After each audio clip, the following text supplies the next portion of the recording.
Good Thursday morning. Hope you are staying warm because, Jim, I'm not liking this. I'm not liking this. Tell me about it. You came in and you gave me those eyes of death. The Jim. It's accurate. Like it's true, fault. yeah. Like I'm doing this. A sad update to a story you saw Monday about the Craven County Sheriff's Office search for the owner of a dog hit by a car. Amanda hopes to be out of the hospital in time for Thanksgiving. A GoFundMe page has been set up to help with hospital expenses. You can search the name Amanda Hall. Eastern Carolina is losing another Sears department store as the troubled retailer closes more locations. You might be familiar with hearing about an uptick in car break-ins this time of year, and police in one city here in the east already have their hands full. A healthcare watchdog group has released grades for 2 hospitals in our state, and now hospital leaders are voicing their opinions about those grades. Well, if you're driving to your Thanksgiving Day destination, you are not alone. According to AAA, nearly 50 million people will be hitting the roadways.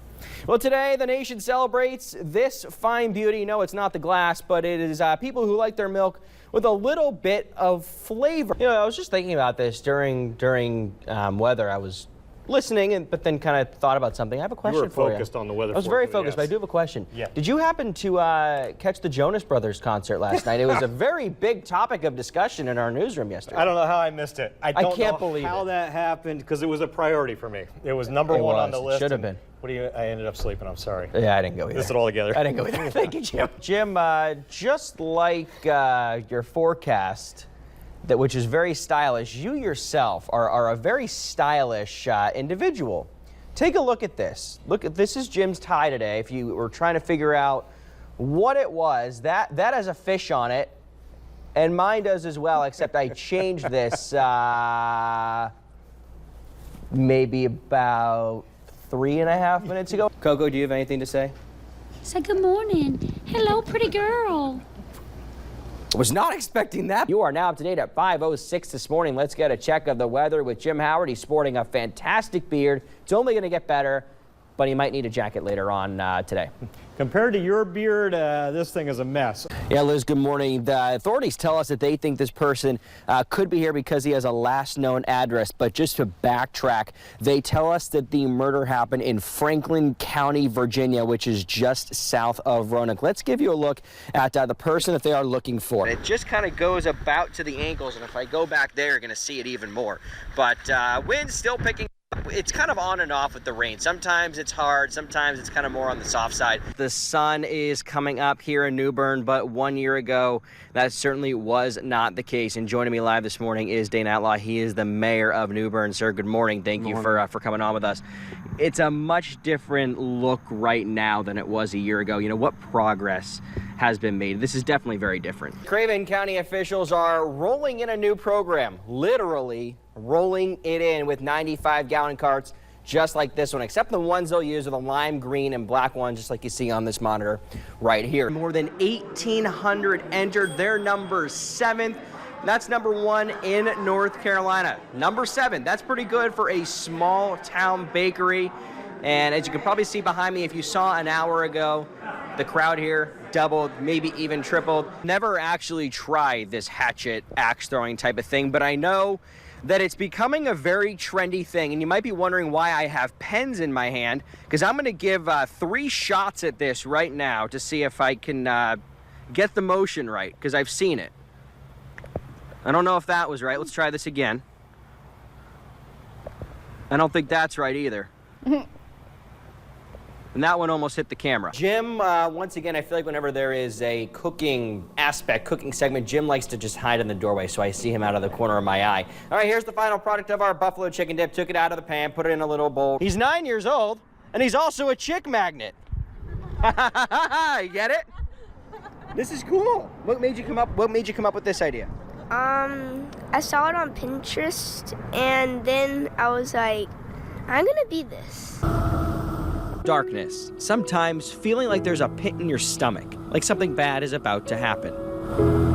Sunlight or light shining from a lighthouse. usually a sign that promise is on the horizon. It's always been a little symbol. As we approach Ocracoke, early in the morning, weeks after Hurricane Dorian pounded the island, the sun's rays beam on scattered, precious, decades-old belongings. Residents and volunteers say perhaps that sunshine is fueling the recovery process, but remnants of darkness remain. The long-term recovery is the piece now that is most important. I met Emily Carey before the sun came up, hours before, in fact, around 6 a.m. She was next to us boarding the ferry from Cedar Island to Ocracoke. Half of my time, then, instead of working and spending time with my own family, I've been on Ocracoke and kind of made them part of my family. Many have said the shock is over. The need now is, rebuilding, still tearing out houses. Business owners refusing to call it quits. Some able to start over after Dorian tried to strip them of all they had. We had 165.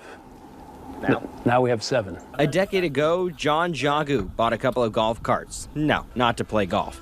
It's one of the main ways of getting around the island. Turns out people wanted to rent them. Fixing up a few carts turned into a promising opportunity. It's fun growing a business, and it's fun to have, this is where we live. This is home. We can't, just pack it up and go. Until Dorian wiped out more than 150 of them. Nothing runs anymore.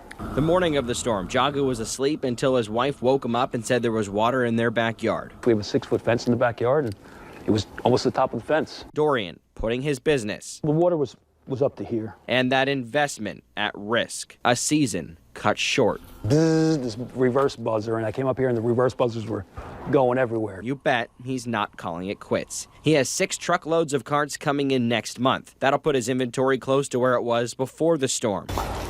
Some, though, still trying to pick up the pieces one by one on their own. It can be fixed eventually. Sandy Morris grew up right here. This used to be my room. Her early memories still stitched in her mind. It's very emotional to come into a place where you grew up, play with your toys, had your friends over. Her family. Do you think it was about up to here in this part?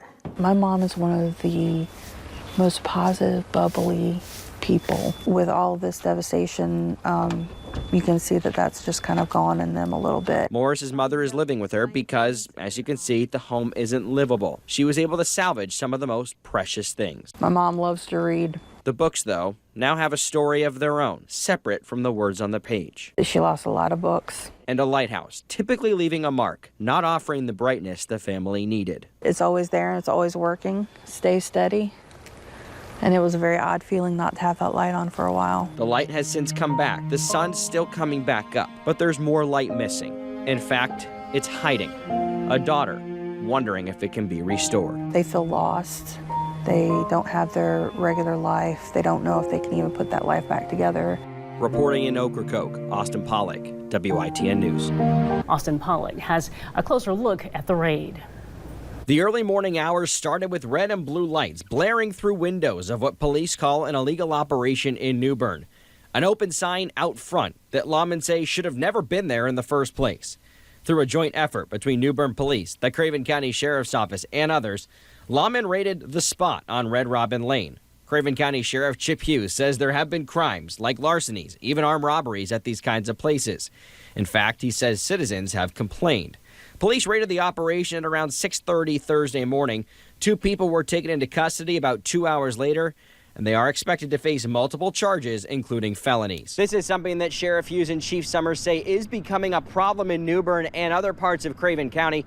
In fact, they say they know of at least 25 other similar establishments taking part in a similar operation. In fact, they received this cease and desist order back on August 2nd, warning them that it's time to put a stop to it. All of this comes less than 10 days after a state appeals court ruling that said games awarding cash and valuable items is gambling, which is illegal.